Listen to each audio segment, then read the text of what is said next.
అనంతపురంలో టీడీపీ నేత రాయల్ మధు వీరంగం సృష్టించాడు. ఓ వ్యక్తిపై టీడీపీ నేత రాయల్ మధు చేయి చేసుకున్నాడు. పబ్లిక్గా వార్నింగ్ ఇచ్చి దాడి చేశాడు మధు. దాడి దృశ్యాలు సోషల్ మీడియాలో వైరల్గా మారుతున్నాయి.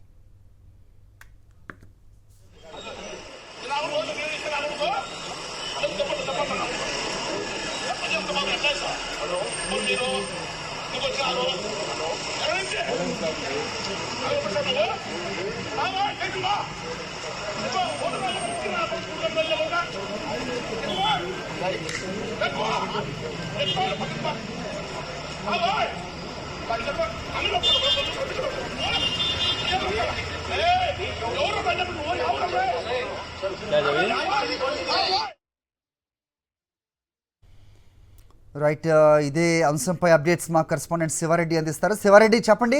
సో పట్టపగలే రౌడీయిజం, ఇలాంటి వీరంగం సృష్టించడం, పోలీసులు ఏ మాత్రం దీనిపై రెస్పాన్స్ అవ్వకపోవడం, ఏ రకంగా చూడాలి? అసలు ఏం జరిగింది? అప్డేట్స్ ఏంటి? ఖచ్చితంగా, ఎందుకంటే ఉమ్మడి అనంతపురం జిల్లాకు సంబంధించి తెలుగుదేశం పార్టీ నేతలు కార్యకర్తలు దౌర్జన్యం రోజు రోజుకు సుఖించారని చెప్పాలి.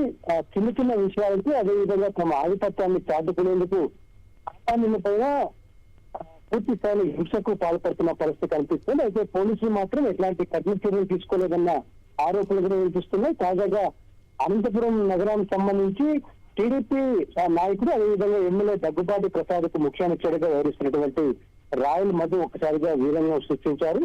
చూడొచ్చు విజువల్స్ లో కూడా ఒక కామన్ మ్యాన్ పై చేయి చేసుకుంటున్నారు. ఎందుకంటే ఎలాంటి కారణం లేదు, కేవలం ప్రశ్నించారు పలానా అభివృద్ధి అంశానికి సంబంధించి ఒకే ఒక కారణంతో అతను నన్నే ప్రశ్నిస్తావా, నన్నే అడుగుతావా అంటూ ఒకసారిగా దాడికి పాల్పడుతున్నారు. దుర్భాషలాడుతూ పబ్లిక్ గానే వార్నింగ్ ఇస్తున్న విజువల్స్ కూడా చూస్తున్నాం. ప్రస్తుతానికి ఈ వీడియో ఆడియో రెండు కూడా ఆ సోషల్ మీడియాలో వైరల్ గా మారిన పరిస్థితి చాలా స్పష్టంగా కనిపిస్తుంది. ఎందుకంటే ల్యాండ్ సెటిల్మెంట్ ను, భూ కబ్జాలకు సంబంధించి అదేవిధంగా అనేక అవినీతి అక్రమాల ఆరోపణలు కూడా టీడీపీ నేతలపైన వినిపిస్తూ ఉన్నాయి.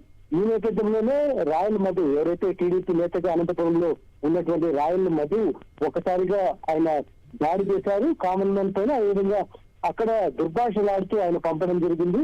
పబ్లిక్ గానీ ఇదంతా జరుగుతున్నప్పటికీ పోలీసులు మాత్రం ఎట్లాంటి చర్యలు తీసుకోకపోవడం విమర్శలకు దారితీస్తుంది. ఇప్పటికైనా పోలీసులు కఠిన చర్యలు తీసుకోవాలి. ఎవరైతే దాడికి పాల్పడ్డారో టీడీపీ నేత పైన కేసు నమోదు చేసి అరెస్ట్ చేయాలనే డిమాండ్ తర్వాత వినిపిస్తున్న పరిస్థితి కనిపిస్తోంది. హరి ఓకే శివారెడ్డి.